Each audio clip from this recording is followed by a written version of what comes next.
Tony Yoka remporte un 11e combat avec 9e victoire par KO. Et justement dans cette vidéo, je vais te faire une analyse de ce combat. Et surtout, je vais te montrer 3 techniques que tu peux implémenter dans ta boxe pour pouvoir justement être tout aussi efficace que l'a pu l'être Tony Yoka durant ce combat contre Peter Milas qu'il a remporté au 7e round. Grâce à un très bon cadrage, on savait que justement Peter Milan était un boxeur qui savait justement être ambidex, qui savait aussi tourner autour du ring. Tony Yoka n'est pas tombé dans le piège et a pu justement installer sa boxe et surtout sa puissance grâce à une très bonne stratégie que je vais justement te donner en 3 points. D'ailleurs, reste jusqu'à la fin. À la fin de cette vidéo, je te donnerai mon point de vue sur Tony Yoka, sur sa technique en termes généraux, sur la suite aussi, ce que je pense de ce combat et qu'est-ce qu'il peut faire par la suite. D'ailleurs, dis-moi ce que tu en penses au niveau de son évolution et comment justement tu vois la suite pour lui. Peut-il maintenant faire face au top 10 des poids lourds? Dis-moi ça dans les commentaires et on se retrouve dès maintenant. Le premier point qui m'a particulièrement plu durant ce combat, c'est le cadrage. Chose que tu dois vraiment mettre dans ta technique de boxe, c'est le fait de pouvoir cadrer ton adversaire, surtout si c'est un adversaire qui est mobile et qui est en mode retrait. Le cadrage va te permettre d'une part de ne pas te fatiguer pour rien en tournant en rond et d'autre part te permettra de pouvoir justement installer une boxe solide. Tu peux le voir que Tony Yoka a pu justement installer sa puissance de frappe sur son adversaire grâce à cela. Et d'ailleurs, j'en avais parlé justement dans une vidéo, je te parlais du combat entre Tyron Woodley et Jack Paul. Et il y a un plan séquence globalement où on peut voir justement Tyron mettre knockdown Jack Paul et il y a ce manque total de cadrage. Et ne pas cadrer ton adversaire peut t'amener justement à perdre en efficacité globalement. Et c'est ça que je te disais aussi que lorsque tu veux faire de la boxe pied-point, du MMA ou autre, il est important de te mettre à la boxe anglaise au moins 1 an. Le batteur d'ailleurs le disait. Ça te permettra d'une part, et j'en parlerai justement à la fin de la vidéo, de pouvoir aussi installer mieux ton poids sur ta cible. Comprendre surtout que toute ta puissance de frappe, tout ton punch se situe au niveau des appuis. Et comment cadrer globalement? Le cadrage, c'est, je vais te montrer ce qu'il ne faut pas faire. Globalement, si tu as un adversaire qui fuit, il va globalement tourner en rond. Donc, suivre ton adversaire comme ça va t'amener justement à ne pas pouvoir justement frapper efficacement. Donc, globalement, si ton adversaire tourne en rond, si tu tournes en rond, c'est mort. Tu vois, tu vas t'amener justement à ne pas pouvoir justement le cogner. Et c'est peut-être pour ça que les boxeurs, comment dire, MMA, peut-être une difficulté à faire cela parce qu'il y a globalement un octogone. Globalement, si tu souhaites améliorer justement ton cadrage, il faut que tu sois un crabe. Imagine-toi être un crabe, ça veut dire que il faut que tu aies une attitude vraiment comme ça. Le but d'avoir une attitude rectiligne va t'amener justement à casser ce cercle, tu vois. Ça va t'amener à casser ce cercle.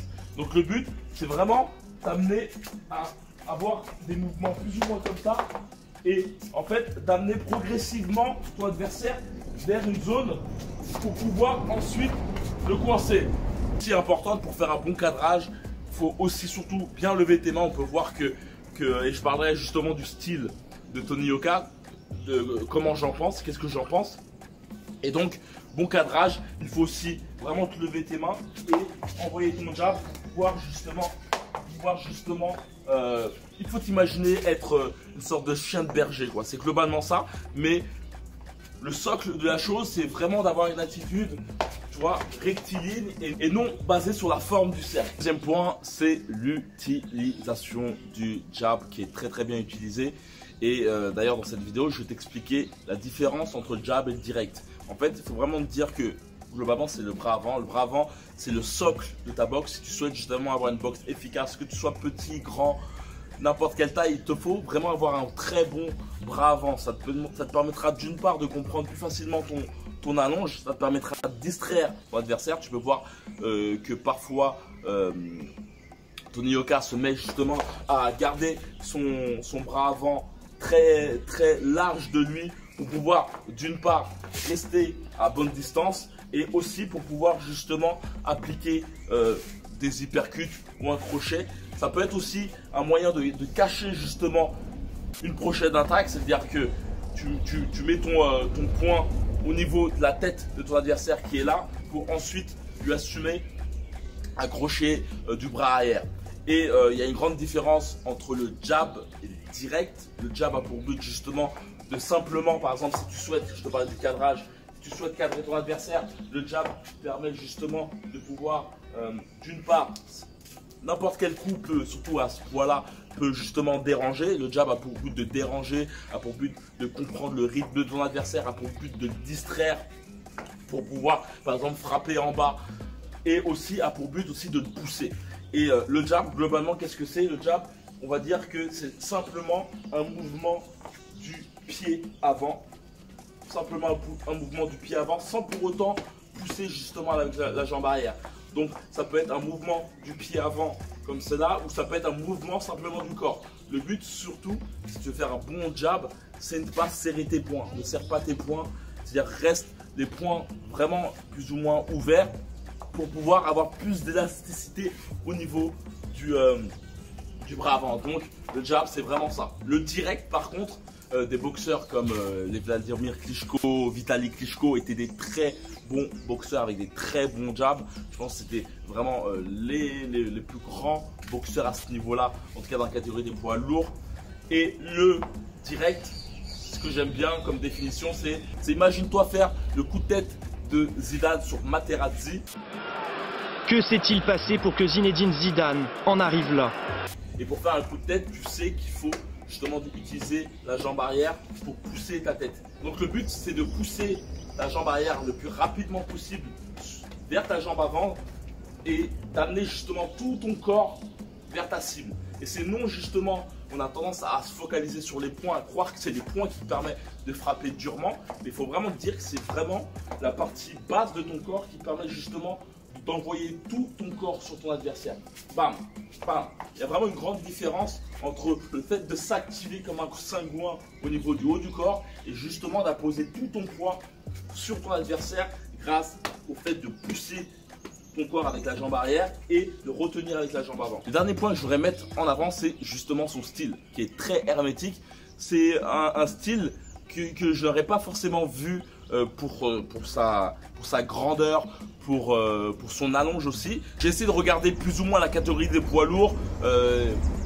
Je sais que Derek Chisora a une boxe plutôt similaire. Lui sorti, ça a aussi un style tout aussi hermétique, mais en plus crapulu, plus percutant, plus cogneur, on va dire. Quand je te parle d'hermétique, c'est que si on devait faire un lien avec des boxeurs qui ont, on va dire, une envergure assez similaire à Tony Yoka, comme Deontay Wilder et Tyson Fury, c'est deux boxeurs justement, deux boxeurs abordent d'un style de boxe plus décontracté, avec une garde basse, avec des mouvements plus aériens, beaucoup basés sur le fait justement de garder son adversaire loin de soi.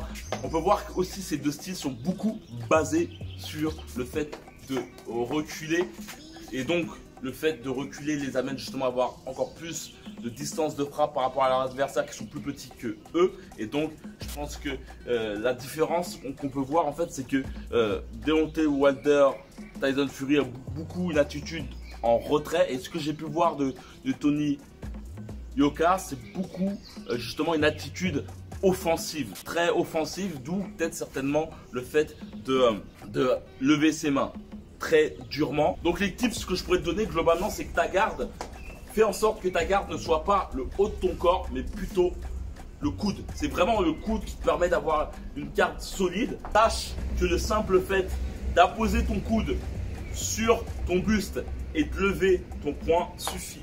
Bien souvent, on a tendance à se crisper au niveau du haut du corps, ce qui nous amène justement à être fatigué plus facilement, ce qui nous amène aussi à avoir un mauvais champ de vision. Plus tu es crispé, plus ton champ de vision se restreint. C'est pour ça que les boxeurs qui ont le plus gros coup d'œil ont tendance à justement être relâchés. Donc, si tu souhaites justement gagner en relâchement, appose simplement ton coude au niveau de ton corps et lève tes mains en courbant plus ou moins ton corps. C'est le moyen le plus économique en termes d'énergie pour pouvoir justement être hermétique.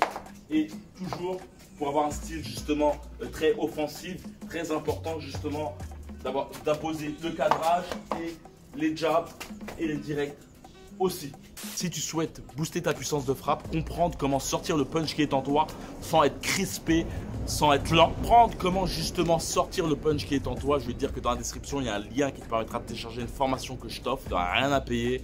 C'est une formation qui te permettra justement de comprendre les grands principes au niveau de la schématisation de ton corps, la biomécanique, comment justement frapper durement, comment sortir le punch, comment éteindre la lumière de tes adversaires. Des choses que je ne dis pas forcément sur YouTube et qui te permettront justement en 7 jours de comprendre comment bien positionner ton corps pour frapper durement un adversaire, pour le mettre mal. C'est dans la description, il suffit simplement de cliquer et de passer ton meilleur mail en sachant que si tu ne souhaites pas avoir de mail, parce que tu risques d'avoir d'autres mails par la suite pour par exemple connaître mes prochaines dates de bootcamp à Rio.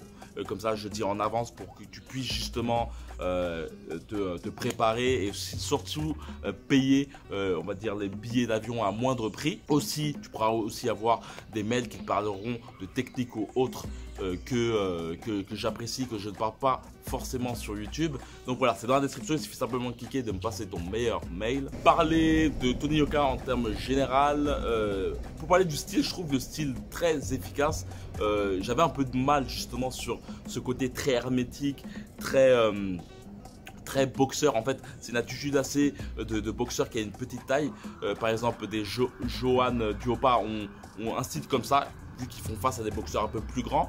Et pu voir justement face à Deontay Wilder que ce genre de style très compact peut faire mal justement à des boxeurs qui ont justement un style plus aérien, basé sur le fait justement de partir en retrait et surtout d'avoir les mains plus ou moins basses. Chose qui est très intéressante avec Tony Yoka, c'est que justement il aborde ce style très compact, mais néanmoins il a toujours justement cette volonté de rester à son allonge. Il pourrait justement partir dans un contre-pied inintéressant qui est le fait de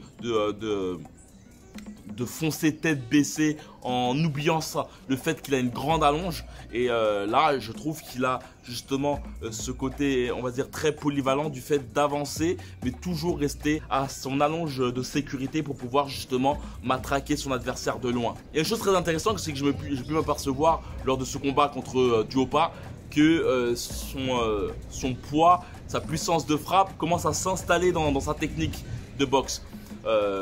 J'ai pu voir durant la réaction d'après-combat qu'il souhaitait justement s'attaquer au top 10 de la catégorie des poids lourds. Il y a un boxeur qui serait très intéressant à faire face. J'ai pu savoir qu'il était 15e mondial, je ne sais pas si c'est encore le cas, Robert Helenius. Et le must pour moi, ce serait pourquoi pas un combat contre Derek Chisora. Je sais que Tony Yoka souhaite maintenant se focaliser sur le titre EBU. Et en plus, Derek Chisora, c'est un boxeur qui a un très grand nom. Il serait intéressant de se confronter contre ce genre de personnes assez emblématiques. Je te conseille de regarder son combat contre David Haye. Ce qui est intéressant avec ce combat, c'est que les deux compères étaient parvenus justement à promouvoir ce combat en se battant lors de la conférence de presse d'après-combat de Vitali Klitschko, Derek Chisora. You're a loser. You lost 3 times in a row. You lost to Tyson Fury. Tyson Fury, you lost. What? I'm coming there and tell me my face.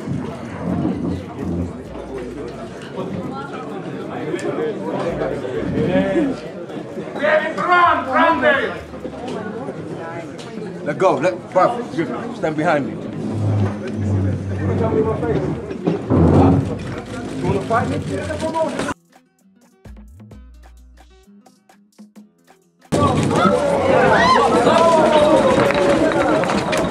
Et j'apprécie vraiment ce boxeur. C'est un boxeur très vaillant qui en veut.